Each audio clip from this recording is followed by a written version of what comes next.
Greetings everyone. I am Pradnya Mungi from Symposium VIIT and I welcome you all to another interesting episode of SimMeet Season 2. We all know about the brand called Soul Store. Started in 2013. It is India's leading brand in fashion, clothing and merchandise.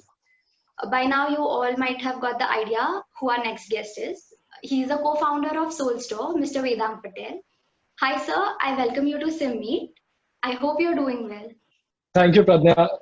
Thanks for having me here. I'm doing very well. I hope you guys are doing well as also.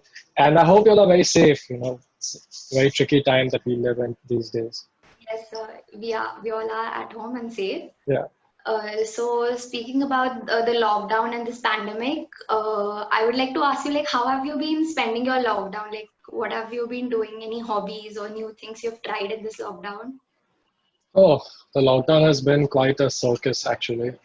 If I take it from all the way from April, where there was so much uncertainty and not knowing what it was, that was a very tough period. But I also had a lot of free time where I started getting back to reading. That's something I didn't do over the last 5, 6 years, purely because I didn't have much time.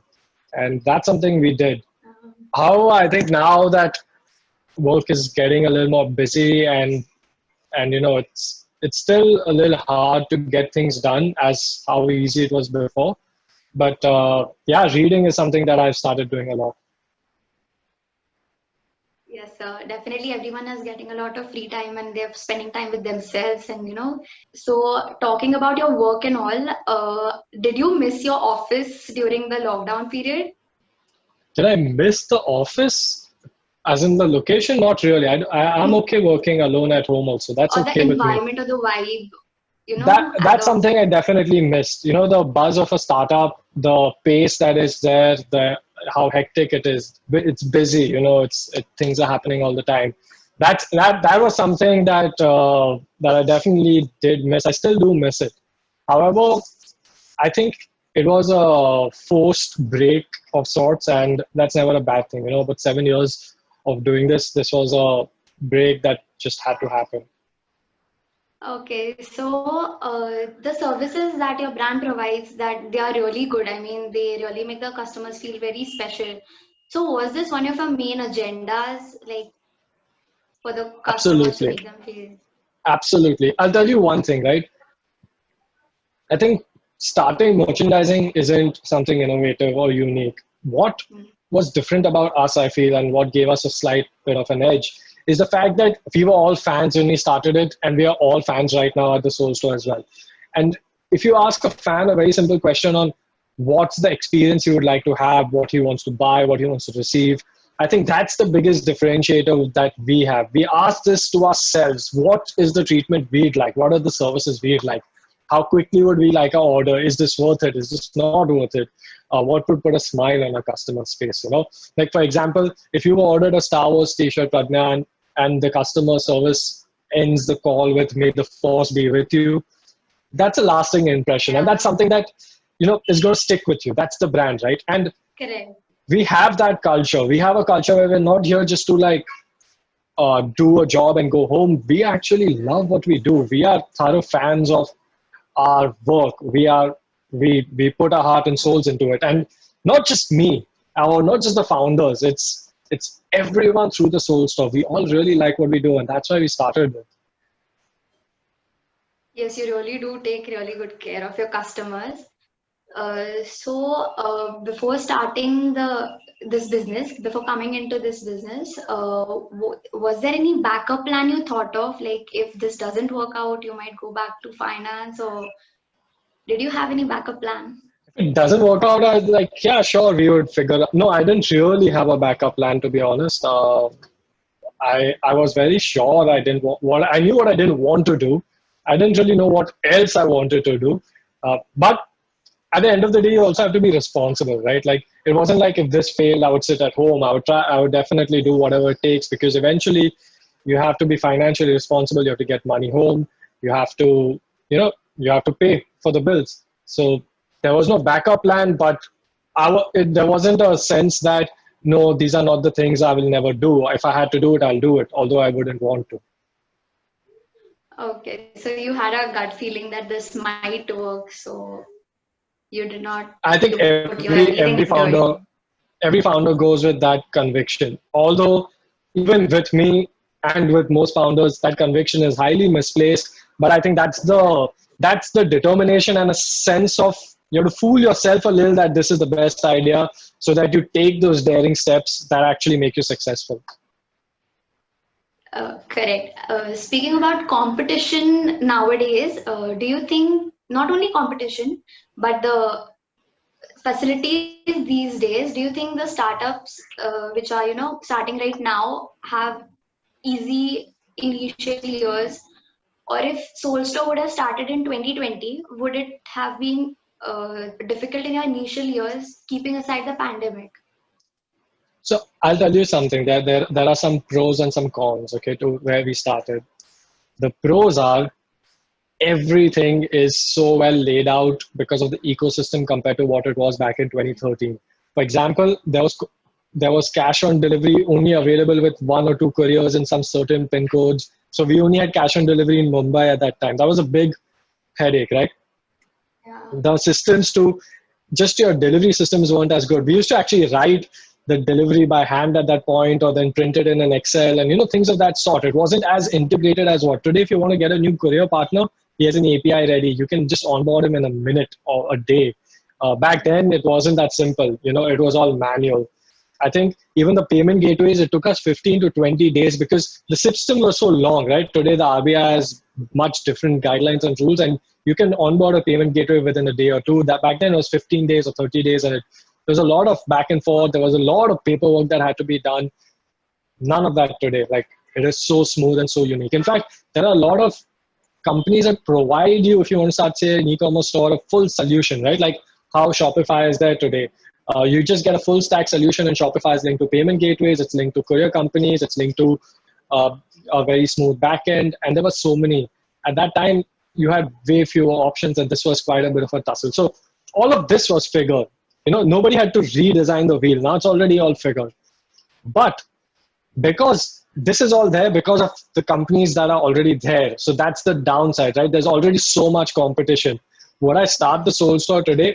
Definitely not, because that already, I would say, a well-established brand in the market, or a couple of well-established brands. And being a new entrant would be very tough. You'd have to start from ground zero. There's no barrier to entry today, but also there is just so many entrants and well-established people that getting that niche would be very difficult at this point. There has to be a right time to your right idea also. It's not just about the idea, but it's also about the timing on when you do it. You want to not be too early and not be too late. You want to be just when there's demand rising, but there's not enough competition to have been meeting that demand. So considering employees right now, when you intake a new person, what else do you look for? So whenever anyone gets onboarded to the team, the number one thing that I look for is actually just I don't put too much weightage on past experience as much as just his ability to have common logic and apply that in his work. What I try and look for is just simple problem solving skills. How would he deal with it? What would he look for? That's my number one. And the second one, which is equally important, is how initiative is he in his approach. How many initiatives would he take? And that's super important, because as I said, the culture is about you taking ownership. So more than us setting rules and guidelines and to-dos and please do this and please do that, it was much better if people decide what they want to do themselves. They take those initiatives, they take ownership. What I like to tell most people who manage teams are that you are an entrepreneur in yourself. This is your mini business. You're responsible for the morale, you're responsible for the cost, you're responsible for how it performs. And that's the sense of responsibility also comes with the downsides of it, the pressures of it. But if someone takes the right initiatives and doesn't have to be told what he has to do, then you have so many more minds at the Soulstore thinking. And that's the culture that we like to breed. Definitely. So, what according to you is an ideal strategy for marketing, and does associating with student organizations will increase your reach, or does it help? I think the first question is too broad. What's the right strategy for marketing? Uh, I can write a book on this today, I think. But let me just tell you the second part, right?